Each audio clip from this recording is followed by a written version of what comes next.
Oke, kita lanjutkan ya. Topik bahasan terakhir kita ini jaringan perpipaan air limbah domestik. Kita masuk di subpokok terakhir, yaitu tentang tata letak sistem jaringan pipa dan juga material pipa. Oke, untuk tata letak sistem jaringan perpipaan ini terbagi menjadi dua. Ada yang dilihat dari vertikalnya, ya, bagian pipa itu. Ada yang dilihat dari horizontalnya. Jadi keselarasan vertikal dan keselarasan horizontal. Nah, untuk keselarasan vertikal ini berkaitan dengan penetapan posisi vertikal pipa ya. Berarti penetapan posisi vertikal pipa itu berarti kalau kita lihat ya, berarti tampak sampingnya pipa itu gitu, tampak samping. Nah, kalau yang horizontal ya berarti tampak atas gitu ya jaringan perpipaannya, cabang-cabangnya, belok-belokannya gitu dari atas gitu. Nah, kenapa kita perlu memahami penetapan posisi vertikal pipa di dalam tanah ya, ini misalnya tanah ya. Karena ini untuk memantapkan saat kita melakukan tahap konstruksi gitu ya. Supaya tidak terjadi kesalahan ya saat konstruksi dan nanti dampaknya kalau ada kesalahan ini akan berkaitan dengan karakter hidrolika alirannya yang udah direncanakan gitu. Takutnya di perencanaan sudah baik, sudah betul, tapi saat konstruksi kontraktor tidak memahami tata letaknya. Yang harusnya misalnya kita melihat proses perhitungan itu dilihat dari bagian dalam pipa, tapi si kontraktor salah persepsi, ternyata melihat dari luar pipa. Nah, ini tentunya juga berdampak pada diameter pipa gitu ya, yang harusnya kecepatannya diatur dengan diameter dalam pipa yang dalam, tapi si kontraktor melihatnya itu dari luar. Makanya ada ketetapan keselarasan vertikal ini. Oke, jadi intinya di dalam keselarasan vertikal ini, si perencana kan memperhitungkan kedalaman pipa ya. Nah, kedalaman pipa sendiri, bagian-bagiannya itu seperti ini. Nah, posisi B, posisi titik B, kedalaman pipa titik B, ini adalah kedalaman titik A ditambah dengan kedalaman titik D. D itu berarti diameter dalam pipa. Diameter dalam pipa berarti dari sini ke sini. Nah, kemudian untuk posisi kedalaman titik C, kedalaman titik C itu berarti bagian terluar pipa, ya, bagian terluar pipa. Ini didapatkan dari kedalaman titik B ditambah dengan ketebalan pipanya. Ketebalan pipa itu T ya, di sini T ini.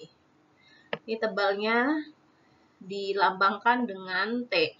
Nah, bisa dikatakan juga karena B tadi adalah A plus D, maka C sendiri A plus D plus T gitu ya. Nah, oleh karena itu, untuk kedalaman total pipa sendiri, kedalaman total pipa itu berarti dari tanah ya, permukaan tanah hingga ke bagian bawah dalam pipa. Nah, jadi di sini dideskripsikannya kedalaman total pipa itu lambangnya kan Y1. Y1 sama dengan D, kedalaman dari muka tanah ya. Kedalaman dari muka tanah dikurangi dengan A. A yang sendiri ini kan sama halnya kayak ketebalan pipa ya. Sama halnya kayak ketebalan pipa. Dan jadi dari D dikurangi A ditambah dengan T. Nah, ini sedangkan A sendiri kalau kita lihat ya, A itu kan dari sini ke sini ya, dari berat batasnya kan ini kan batas A itu kan berarti kalau kita teruskan, ini kan A itu kan dari sini ke sini kan. Nah, Y1 ini D dikurangi A, tapi ditambah lagi dengan ditambah T. Jadi dalam kata lain, Y1 ini ya D ini ya. D itu gitu. Kedalaman D-nya itu berarti gini kan. Kedalaman totalnya sama aja gitu. Oke, selanjutnya lapisan penutup di atas pipa. Lapisan penutup di atas pipa berarti Y2. Lapisan penutup di atas pipa. Berarti kalau pipanya ini dari C ini ya, berarti Y2 lapisan atas pipa Y2 ini sama dengan D dikurangi C. Kedalaman D, kedalaman total ya, dikurangi dengan kedalaman C-nya ini. Oke, gitu ya. Atau bisa juga diartikan Y2 itu sama dengan Y1 dikurangi D ya, dikurangi 2T. 2T-nya berarti dari sini dan dari sini. Gitu. Paham ya? Itu Y2. Oke, kalau tadi itu keselarasan vertikal tanpa lubang pipa ya. Sekarang kita kalau kita geser lubang pipa posisinya, maka yang tampak itu adalah keselarasan vertikal yang jaringannya gitu ya, jaringan pipanya. Jadi tampak sisi lain dari si pipa itu. Nah, misalnya seperti ini ya, tampak sisi lainnya jaringan perpipaan tersebut. Di sini contoh kasusnya dari DP Bali. Jadi ini perencanaan di Bali sana ya. Ini adalah kalau kita menyebutnya gambar ini tuh biasanya disebut dengan profil perpipaan ya. Kira-kira apa aja yang harus kita infokan di dalam profil perpipaan ini ya. Yang pertama, kita bisa menginfokan tentang ground elevation-nya. Jadi elevasi dasar atau elevasi tanahnya ya. Misalnya nih di dalam jaringan perpipaan kita udah menentukan ya elevasi 0 itu di mana. Jadi ini ada kayak semacam ukuran skala ya, skalanya itu kita buat 0 tuh di sini, sepanjang ini 0. Ini ya. Nah, berarti ke atas tuh 1, 2, 3, dan seterusnya, ke bawah min 1, min 2, dan seterusnya. Kita mulai dari titik pertama dulu. Nah, untuk ground elevation di titik pertama ini, ingat di setiap titik itu kita pasang manhole. Nanti saya jelaskan ya. Tapi kita lihat dulu ground elevation. Bagian ground elevation. Di sini diketahui ground elevation-nya min 2,54. Jadi ground elevation itu yang mana? Jadi ground elevation itu mulai dari 0 ini menuju ke ini. Muka tanah. Gitu, ya. Terus untuk yang kedua, titik kedua ini min 2, sorry bukan min 2,5. 2,5 berarti di sini. Gitu ya. Dan seterusnya. Titik 3 2,7 berarti dari sini ke sini. Jadi kita tentukan dulu ya, nolnya itu di mana. Nolnya untuk menentukan 0 itu bisa kita lihat dari pipa, jaringan pipa terbawah, jaringan pipa paling bawah. Jadi ingat di dalam perencanaan kita mana jaringan pipa terbawah kita gitu, pemasangan jaringan pipa terbawah kita gitu. Nah, itu dijadikan acuan sebagai elevasi 0, nolnya itu mulai dari situ. Jadi kalau ini di sini ya, nolnya mulai di sini, jadi tinggal ditarik aja garis.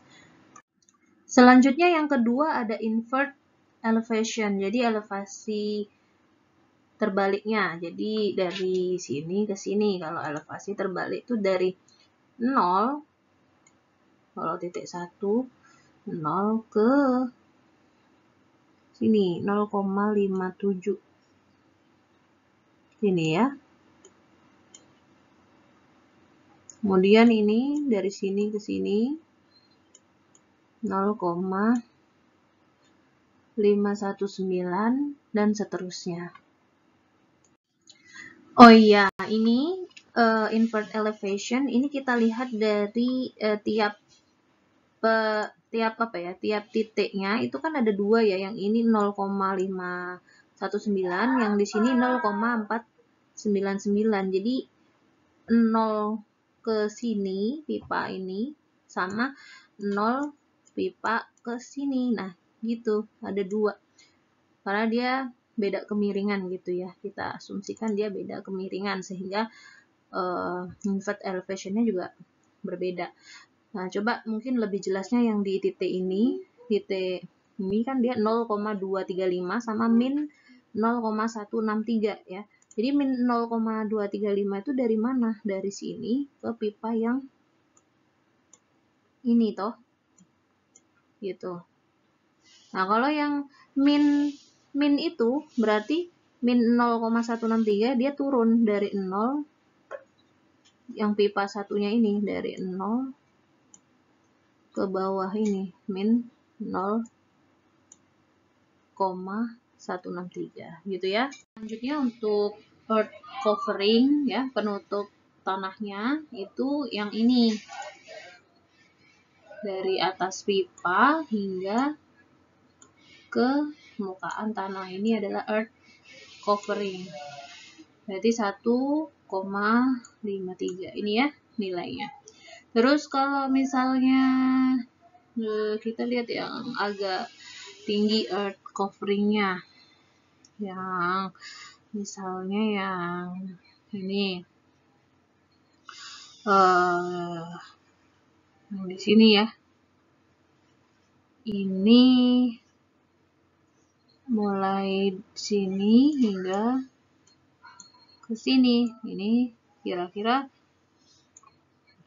2,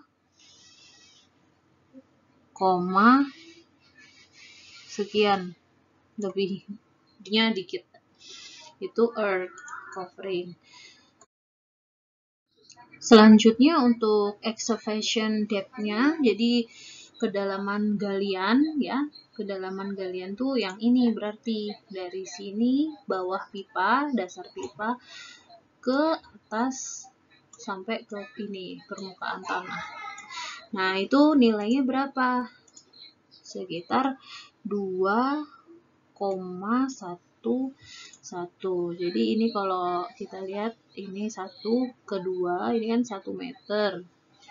Terus yang kecil ini ditambah yang kecil ini kira-kira dia 2 meter, 1 meter, 1 meter, 1,1 meter ditambah 1 meter jadi 2,1.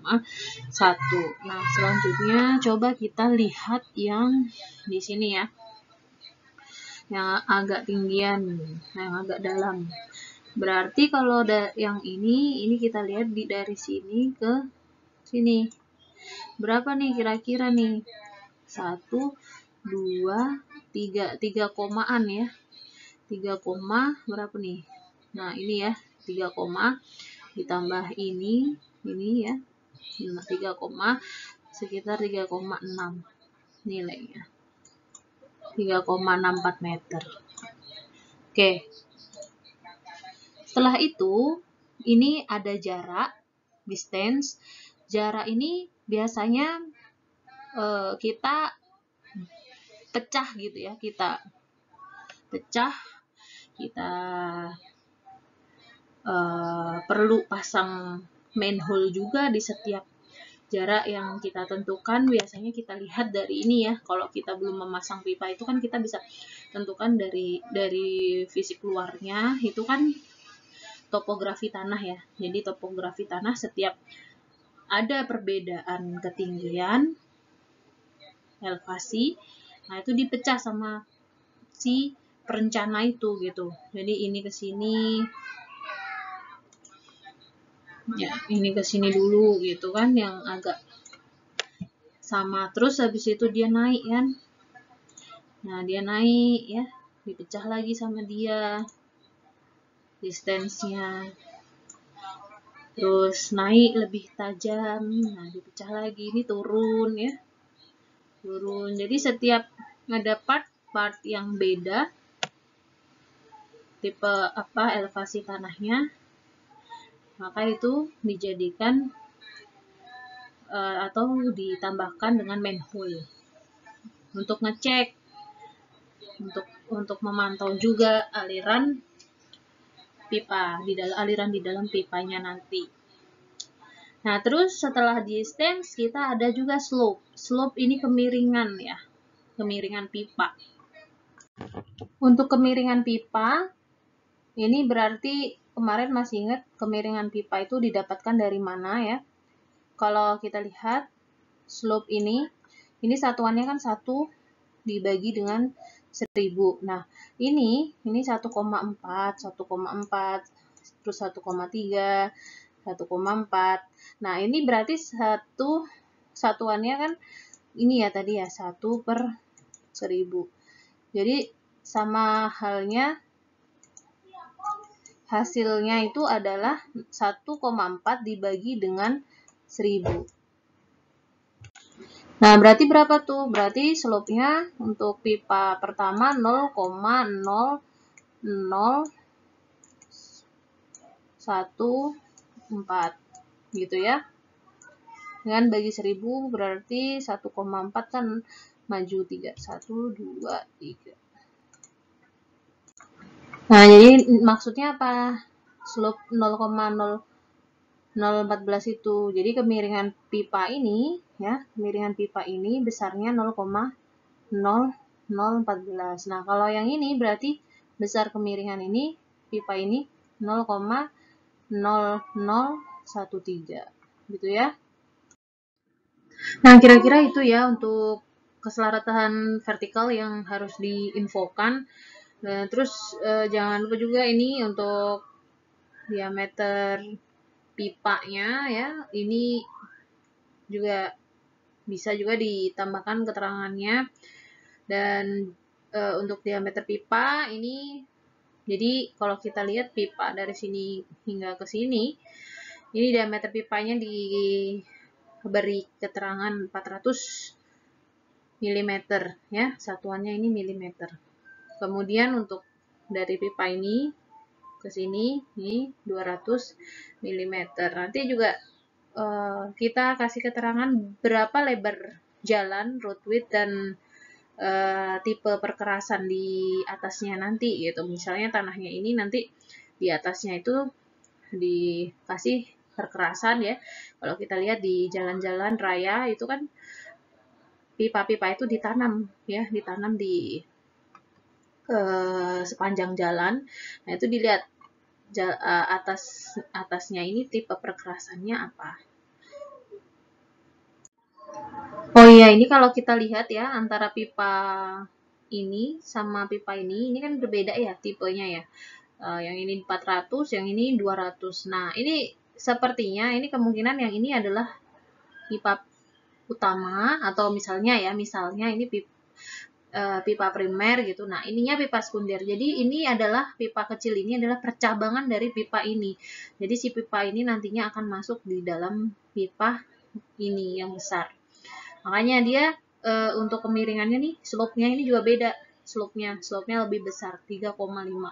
Karena dia pipa sekunder. Pipa sekunder tuh berarti kan lebih curam gitu ya untuk kemiringannya. Jadi lebih besar nilai kemiringannya. Terus juga ini kalau kita lihat penamaan pada manhole ini kan tipe 1 manhole 1 sekian gitu ya, 1000 berapa, 1000. Nah, kalau yang ini kan 4000-an gitu. 4000 penamaannya.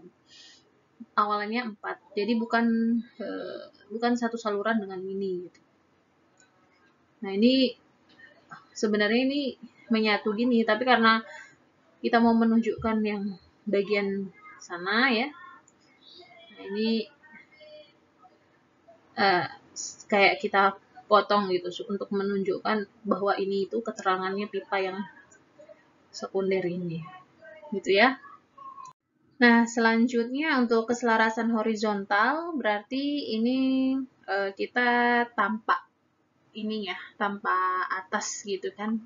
Dia horizon gitu, tanpa. Kalau kita lihat dari atas tuh tampaknya jaringan perpipaan tuh seperti ini. Nah, untuk informasi keselarasan horizontal yang mesti dibubuhkan itu adalah sistem penomoran jaringan. Nah, untuk membuat sistem penomoran jaringan, ini misalnya kita buat dengan simbol atau kode seperti ini, 1000, 1001, 1002 gitu ya. Nah, ini kita lihat nih. Kita lihat untuk ini kan ini jaringan, kalau kita bilang ini adalah jaringan kita tentukan sebagai jaringan primer, jaringan pipa primernya gitu kan. Nah, jadi dari ujung ini kita beri simbol titik perpipaannya itu 1000, kemudian 1001 di setiap manhole, 1002 gitu. Ini 1000 ya, jadi pipa ini kita kasih simbol 1000. Jadi antara manhole 1 dengan manhole 2 itu 1000, 1001, 1002 dan seterusnya sampai 1008. Nah, kemudian ada pipa percabangan. Pipa percabangan yang pertama ada di sini. Ini kita beri simbol yang berbeda gitu. Kita pipa sekunder ya ini ceritanya. Nah, ini berarti kita beri simbol pipa sekunder yang pertama ini dengan nomor 2. 2 ini sebenarnya ya 2000, 2001 gitu ya, tiap pergantian manhole setiap pipa itu kita beri nomor yang berbeda. Kemudian ini 3, ini 4 ya. Ini 5, ini 6, ini 7 gitu ya, 7, 6, 5, ini koma atau titik ya. Jadi 5, gitu atau 5000, 501 gitu ya. Atau bisa juga kita beri simbol dengan huruf depannya, ini lebih simple. Jadi F gitu ya, F berapa nih? F 18. Jadi kalau kita lihat ini alirannya kemana ya? Harusnya alirannya sama ya ke sini gitu ya, tapi ini kebalikannya. Dia kebalikan ini. Kalau ini tuh nomor besarnya itu dari nomor awalannya itu dari ujung sini, ini nomor awalannya dari ujung sini. F18, 19, 20, 21. Atau mungkin misalnya kita ganti ini, sistem penomoran ini, menggunakan sistem penomoran ini. Jadi misalnya 1000 ini kita ganti A gitu ya. Berarti A8 gitu misalnya. Terus ini A7 gitu. 1000-nya diganti A6 gitu ya. Dan seterusnya. Nah, ini A berarti kan. Nah, terus kalau yang 2000 ini kita bikin misalnya B, ini B1, ini B2 gitu, dan seterusnya. Ngerti ya? Nah, selanjutnya penomoran jaringan perpipaan itu juga bisa kita lakukan dengan koordinat. Jadi, ini lebih detail gitu ya. Koordinat ini kalau teman-teman sering tahu itu kan dalam perpetaan atau misalnya untuk menentukan lokasi itu kan kita berbicara tentang sumbu X dan Y gitu ya, sumbu X dan Y. Nah, kalau di sini misalnya kita menggunakan Google Earth itu kan kita tahu ya X-nya di mana. Misalnya titik ini X-nya itu berapa, Y-nya berapa, titik ini X-nya berapa, Y-nya berapa, titik ini X-nya berapa, Y-nya berapa, dan seterusnya. Nah, di sini nilai X itu menggambarkan ini apa? Nilai X di sini tuh merepresentasikan tuh cabang pipanya, merepresentasikan si log titik pipanya itu, cabang pipanya itu. Nah, kalau Y ini mempresentasikan titik-titik manhole ya, manhole-nya. Jadi kalau manhole itu kan dia posisinya itu, kalau kita gambarkan manhole itu kan gini ya. Nah, ini manhole, ini pipanya. Ini pipa. Nah, setiap perbedaan kemiringan atau setiap percabangan pipa itu kan kita ada manhole. Misalnya ini percabangan pipa gitu ya. Nah, ini manhole. Nah, ini lubang ini titik yang di tengah ini misalkan percabangan seperti ini. Nah, berarti X-nya ini ya, nilai X di titik ini itu kalau dipetakan, dimasukkan di dalam suatu software perpetaan, nah itu diketahui sekian posisinya untuk X-nya, dan Y-nya itu sekian. Y itu berarti menunjukkan si manhole-nya itu kan, Y terdalamnya manhole itu. Gitu ya. Jadi kalau teman-teman dulu pernah belajar AutoCAD atau belajar menggunakan GPS, akan familiar dengan sumbu X dan sumbu Y gitu ya. Jadi ketika dia lebih dalam berarti nilai Y-nya juga semakin besar. Nah, semakin dia ke kanan, nilai X-nya juga semakin besar gitu. Oke, selanjutnya subpokok terakhir ini sedikit kita akan bahas tentang material pipa. Untuk kriteria perencanaan pipa sendiri, pipa ini harus pipa yang kuat dan tahan lama. Terus dia juga harus sanggup menahan tekanan ya dari permukaan dan material tanah di sekeliling pipanya. Terus ini sambungan antar segmen pipa ini fleksibel tapi cukup kuat gitu ya. Fleksibel tuh kan lentur gitu. Jadi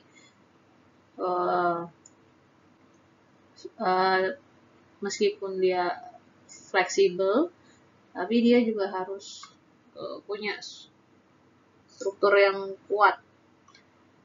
Nah, terakhir, pipa memiliki ukuran dan geometri yang standar di pasaran.